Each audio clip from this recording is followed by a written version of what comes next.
Everyone, once again welcome to my channel study से करो friendship with Ritika Maheshwari. आज हम स्टार्ट करने जा रहे हैं class 10 chapter first real number की एक्सरसाइज 1.4। हमने अपनी लास्ट क्लास में एक्सरसाइज 1.3 को कंप्लीट किया था। अब हम स्टार्ट करते हैं। एक्सरसाइज 1.4 को करने से पहले जो टू थ्योरम्स हैं, थ्योरम 1.6 एंड थ्योरम 1.7, ये थोड़ी हमें समझनी पड़ेगी क्योंकि हमारा जो फर्स्ट क्वेश्चन है वो इससे रिलेटेड ही है।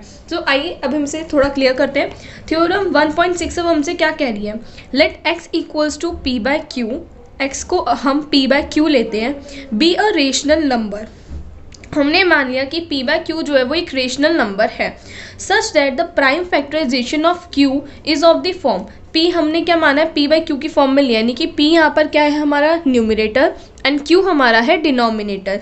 अभी हमसे बोल रहा है कि अगर हम प्राइम फैक्टराइजेशन करें q का प्राइम फैक्टराइजेशन। अगर आप मेरे चैनल पर नए हैं और आपने मेरे चैनल को अभी तक सब्सक्राइब नहीं किया है तो आप मेरे चैनल को सब्सक्राइब कीजिए और बेल आइकन को दबाना बिल्कुल ना भूलें।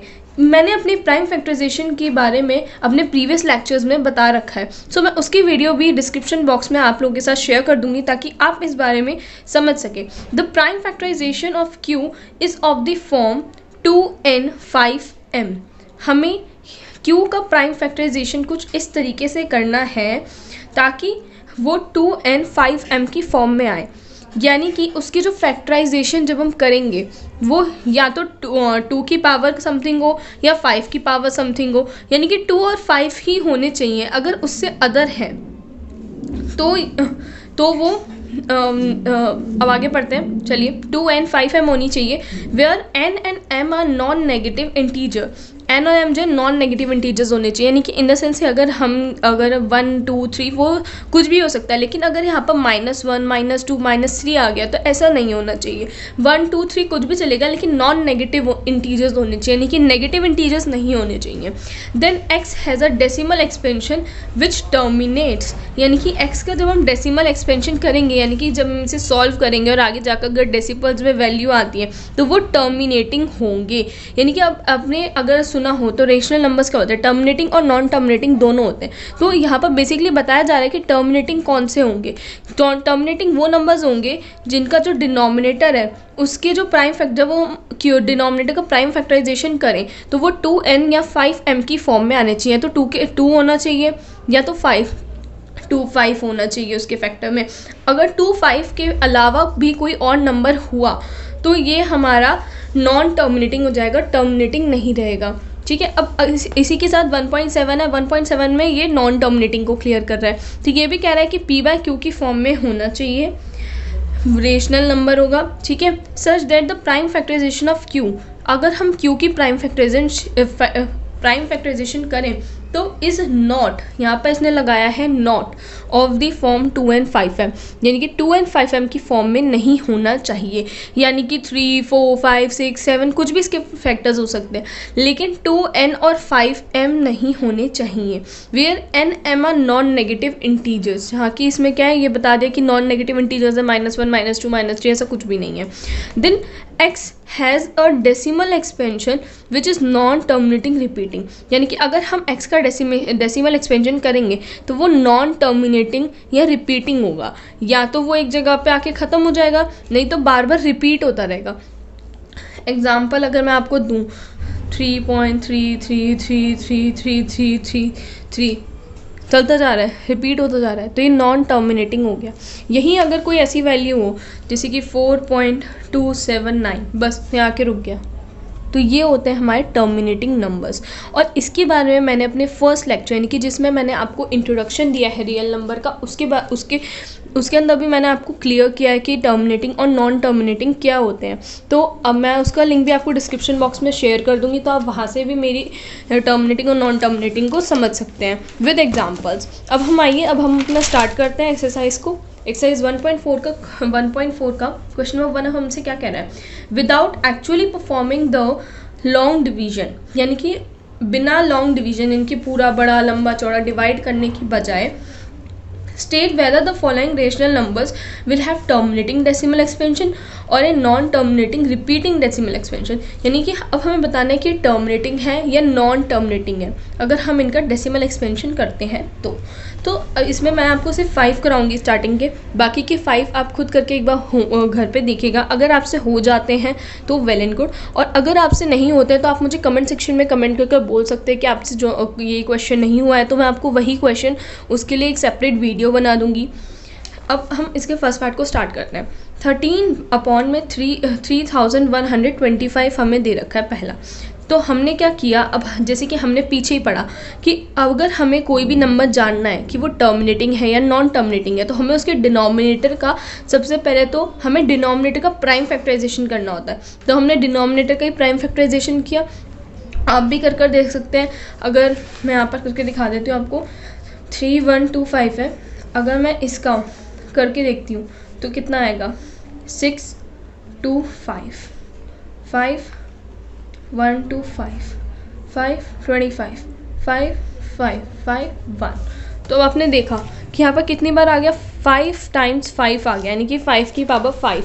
तो मैंने आपको कहा या तो 2 होना चाहिए या तो 5 होना चाहिए प्राइम फैक्टराइजेशन में। अगर 2 और 5 दोनों होंगे तो भी चलेगा, लेकिन अगर कोई अदर नंबर है तो वो नहीं चलेगा टर्मिनेटिंग के लिए। तो यहाँ पर 5 की पावर आ रही है, इसका मतलब ये नंबर क्या हो गया, टर्मिनेटिंग हो गया। कौन सा नंबर हो गया, टर्मिनेटिंग हो गया। अब वैसे अगर आप 17 अपॉन में 8 को देखो तो सबसे पहले हमें 8 का अगर हम 8 का प्राइम फैक्टराइजेशन करें तो 8 का क्या होता है, 2 इंटू 2 इंटू 2, 2 2 जा 4, 4 2 जा 8, यही होता है, यानी कि 2 की पावर 3। तो अब इसका क्या हो गया, तो यहाँ पर भी हम सेम लिख सकते हैं कि इसके डिनोमिनेटर में सिर्फ ओनली 2 है, तो यानी कि इसके हैज़ इट्स फैक्टर 17 अपॉन में 8 has a terminating decimal expansion, यानी कि इसका भी क्या है, टर्मिनेटिंग डेसिमल एक्सपेंशन है। मैं आपको लिख के दिखा देती हूँ। Since the denominator has only 2 as its factor, 2 as a factor है, 17 अपॉन में 8 हैज़ ए टर्मिनेटिंग। अब इसका भी हमने प्रूफ कर दिया कि ये भी, इसका भी टर्मिनेटिंग डेसिमल एक्सपेंशन है। क्लियर हो गया। अब नेक्स्ट है 64 अपॉन में 455। तो हम एक बार 455 का भी करके देखते हैं। 5 अगर मैं इसे 5 से, अगर मैं इसे 3 से करके देखूँ तो 3 से नहीं होगा, 5 से ट्राई करना पड़ेगा, तो आ जाएगा 91 आ गया। अब 91 को और किससे कर सकते हैं, 7 से कर सकते हैं, 7 1 जा 7 1 8 9 21 3 30।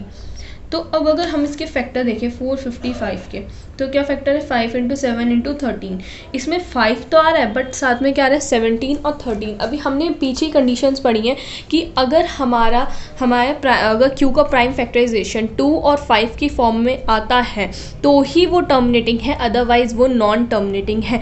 तो इसका मतलब क्या हो गया, अब हम लिखेंगे इसमें, since the denominator has only 5 into 7 into 13 as its factor।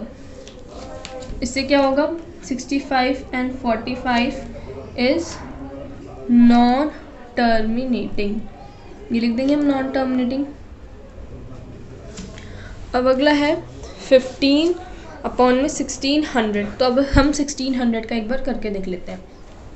1600 का करेंगे तो 2 800 हो जाएगा, 2 400, 2 200, 2 100, 2 50, 2 25 5 5 5 1 आ जाएगा।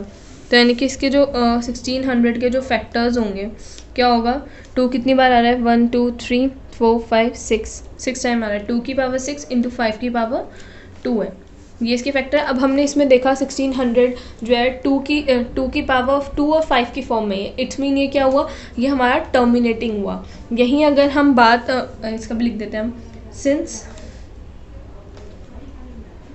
The denominator has 2 and 5 as its factor, 1600 divide 15 upon 1600 is terminating decimal expansion. Okay, तो अब इसके बाद आता है हमारा नेक्स्ट 29 अपॉन में 343। अब इसे में तो देखने से ही पता चल रहा है कि ये 2 और 5 का तो इसके अंदर है ही नहीं कि ये 2 से हो सके कैलकुलेट या 5 से हो सके। तो हम इसे तो डायरेक्ट भी कह सकते हैं कि ये जो है क्या बोलते हैं कि ये जो है नॉन टर्मिनेटिंग है, देखने से ही पता चल रहा है। तो मैं आपको एक बार इसके फैक्टर्स करके बता देती हूँ। और अगर हम इसके फैक्टर करें 343 के, तो हमारे पास क्या आएगा 7, ये आ गया हमारा 4977। तो यहाँ तो 143 का करने पर क्या आ रहा है 7 की पावर क्यू। और इसके अंदर हमें साफ पता चल रहा है कि इसका जो डिनोमिनेटर है वो 2 या 5 की फॉर्म में नहीं है। सो हम डायरेक्टली इसे लिख सकते हैं कि नॉन टर्मिनेटिंग है। अब हमारा जो क्वेश्चन नंबर 2 है, अब हम वो समझते हैं। बाकी के 5 जैसे कि मैंने आपको पहले ही बोल दिया था कि बाकी के 5 आप खुद घर पे ट्राई कीजिएगा। अगर आपको नहीं आते हैं तो मुझे आप कमेंट सेक्शन में कमेंट करके बता सकते हैं, मैं उसकी एक सेपरेट वीडियो बना दूँगी। अदरवाइज़ नहीं तो उसी किसी वीडियो में मैं ऐड कर सकती हूँ। सो अब इसके बाद हम देखते हैं क्वेश्चन नंबर 2। क्वेश्चन नंबर 2 हमसे क्या कह रहा है, write down the decimal expansion of those rational number in question 1 above which have terminating decimal expansion. यानी कि अब जो क्वेश्चन नंबर 1 था उसके अंदर कितने 10 पार्ट्स थे, तो उसमें जो जो टर्मिनेटिंग डेसिमल एक्सपेंशन है, यानी कि जिनमें टर्मिनेटिंग डेसिमल एक्सपेंशन आ रहा है, उनका आप डेसिमल एक्सपेंशन करके दिखाइए। उन रेशनल नंबर का आप डेसिमल एक्सपेंशन करके दिखाइए। यानी कि अब हमें से सॉल्व कर दिखाना है। तो अब अगर हम इसे सॉल्व करते हैं, 13 लिख लेते हैं, 3125 लिख देते हैं। अब देखते हैं ये इससे हो ही नहीं सकता, तो पहले 0 पॉइंट डाल के यहाँ एक 0 ले लिया। अब आप देख रहे हो तो यहाँ पर एक और 0 लेना पड़ेगा। अभी भी हम इसे कैलकुलेट नहीं कर सकते, तो हमें एक और 0 लेना पड़ेगा। तो हमने ले लिया, ठीक है, 13,000 आ गया। अब अगर हम देखें तो 3 को 3125 है, 4 3 जो 12 होता है, तो एक बार 4 से करके देख लेते हैं। 5 4 जो 20, 10 400 4 5 12 500 आ गया। 12 500 हम लिख सकते हैं यहाँ पर। अब अगर मैं इसे सॉल्व करूँ तो यहाँ पर मेरे पास कितना बचेगा 500। ये 4 लिखना है यहाँ पर, फिर एक 0 आ सकता है हमारे पास, 5000 आ गया। 1 जा फिर 3125 लिख देंगे। 5 आ गया यहाँ पर, 7 आ गया, 875, फिर यहाँ पर 0 आ गया। तो अब अगर हम देखें 3125 को एक बार हम करके देख लेते हैं 6 से कर सकते हैं। 6 जो 18 समथिंग आएगा, करके देखते हैं।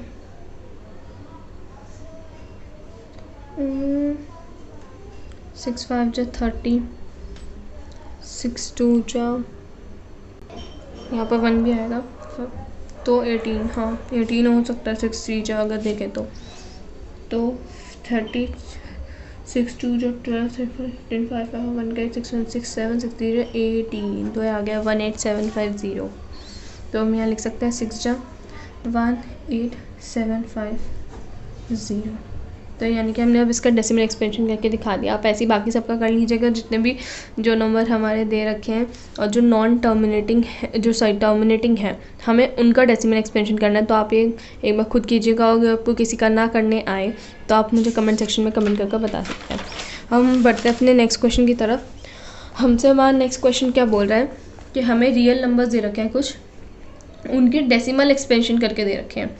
इन ईच केस डिसाइड, अब हमें डिसाइड क्या करना है कि दे आर रेशनल और नॉट। अब हमें ये देखना है कि क्या ये रेशनल है या नहीं है। If they can rational and of the form of p by q, अगर ये रेशनल है तो पी बाय क्यू की फॉर्म में हो, मतलब पी बाय क्यू की फॉर्म में इनका क्यू के बारे में बताओ कि क्यू के बारे में क्या होगा। तो सबसे पहले तो आप ये देख लो 4 3.1 2 3 4 5 6 7 8 9, ठीक है। तो ये एक तरीके से रेशनल नंबर है। अगर आपको रेशनल और इरेशनल में डिफरेंस है तो मैंने आपको भी बताया था कि मैंने अपनी इंट्रोडक्शन वीडियो में सब कुछ बता रखा है, तो उसमें भी मैंने रेशनल और इरेशनल में डिफरेंस बताया, तो आप उसमें भी देख सकते हैं अच्छे से। तो यही बात हो रही है कि रेशनल नंबर्स, अब हमने देखा कि रेशनल नंबर के 2 टाइप्स हमें पीछे पढ़ के आ रहे हैं, टर्मिनेटिंग और नॉन टर्मिनेटिंग। तो अब ये बताइए कि अगर मैं इसे सॉल्व करूँ, इसे पी बाय क्यू की फॉर्म में लिखूँ, तो मैं इसे ऐसे लिख सकती हूँ 4 3 1 2 3 4 5 6 7 8 9। पॉइंट कहाँ पर है, इसके पॉइंट यहाँ पर है। तो पॉइंट के बाद कितनी डिजिट है, हमें पता है कि हम पॉइंट हटाने के लिए क्या करते हैं, कितनी डिजिट है 1 2 3 4 5 6 7 8 9, 9 है 1 2 3 4 5 6 7 8 9, ठीक है। अब अगर आप इसको कैलकुलेट करें तो इसको कैलकुलेट करने से आपको अपने आप ही पता चल जाएगा कि अब जैसे 10 दिख रहा है तो हमें पता है कि कोई भी ऐसी जो 0 वाले डिजिट का नंबर होता है उसके फैक्टर्स होते हैं 2 और 5, फैक्टर्स होते हैं 2 या तो 5। तो ये भी 2 और 5 के उसमें ही होगा, तो यानी कि ये 2 और 5 के उसमें होगा, तो फिर हम इसे क्या कह सकते हैं, टर्मिनेटिंग है। और जो टर्मिनेटिंग डेसिमल एक्सपेंशन होता है वो रेशनल नंबर होता है। हम इसमें भी लिखा है कि ये इसका जो पी बाय क्यू का अगर हम करेंगे तो वो 2 और 5 की ही उसमें 2 और 5 के फैक्टर्स ही बनेंगे। अगर प्राइम फैक्टराइजेशन हम करें तो 2 और 5 ही आएगा और 2 और 5 की फॉर्म में ही आएगा, तो इसलिए टर्मिनेटिंग डेसिमल एक्सपेंशन कहेंगे। अब हमारा अगला है 0.120 1 2 00 1 2 000 1 2 4 टाइम्स 0, इस तरीके से दे रखा है ना। तो अब ये जो दे रखा है आपको, ये एक तरीके से इरेशनल नंबर होगा। तो इसके अंदर क्या है, बार बार रिपीट हो रहा है कुछ इस तरीके से, जैसे 1 2 0 आया, फिर 1 2 00 1 2 000 1 2 4 टाइम्स 0, इस तरीके से होता जा रहा है। और जब ऐसे नंबर्स होते हैं तो इन्हें हम कहते हैं इन्हें हम कहते हैं इरेशनल नंबर्स। ये इरेशनल नंबर होते हैं, तो ये इरेशनल नंबर्स में आते हैं। और एक पाई का आता है और एक √2 या रूट की फॉर्म में जितने भी नंबर्स होते हैं वो भी इरेशनल की फॉर्म में आते हैं। तो ये बेसिकली ये नंबर कौन से हो गए, इरेशनल हो गए। यहीं अगर हम बात करें इस वाले नंबर की, ये 4 3.1 2 3 4 5 6 7 8 के ऊपर बार का मतलब होता है कि इतनी डिजिट के बाद ये फिर से 2 डिजिट रिपीट हो रही है, यानी कि बार का मतलब ये होगा कि 1 2 3 4 5 6 7 8 9 लिखा हुआ है, फिर से 1 2 3 4 5 6 7 8 9, मतलब ऐसे चलता जा रहा है। तो अगर हम इस तरीके से देखें तो ये तो एक तो रिपीटिंग हो गया, लेकिन अगर हम यहीं अगर बार को छोड़कर अगर हम इसका डेसिमल एक्सपेंशन करें तो ये क्या होगा 1 2 3 4 5 6 7 8 9 अपॉन में 1 2 3 4 5 6 7 8 9, इस तरीके से आएगा। यानी कि इसका जब हम डेसिमल एक्सपेंशन कर रहे हैं तो यहाँ पॉइंट में आ रहा है, और ये पी बाय क्यू की फॉर्म में जो इसका क्यू है उसके फैक्टर्स 2 × 5 की फॉर्म में ही आएंगे। तो यानी कि एक तरीके से क्या हो गया, हमारा रेशनल नंबर हो गया। लेकिन ये कैसा रेशनल नंबर है, जो कि बार बार रिपीट हो रहा है इसके अंदर, तो इसी तरीके से बढ़ता जाए, तो इसलिए हम इसे इरेशनल, इस तरीके के नंबर इरेशनल ही होते हैं, हमें इनका ध्यान रखना है। होप सो यस कि आपको ये सब क्लियर हो गया हो। अगर आपको कोई भी डाउट हो या कुछ भी हो तो आप मुझे कमेंट सेक्शन में कमेंट करके बता सकते हैं। होप कि आपको मेरी वीडियो पसंद आई हो। अगर आपको मेरी वीडियो पसंद आई हो तो आप मेरी वीडियो को लाइक करें, शेयर करें और चैनल को सब्सक्राइब करना बिल्कुल ना भूलें। Stay safe, stay at home. Thank you, bye bye.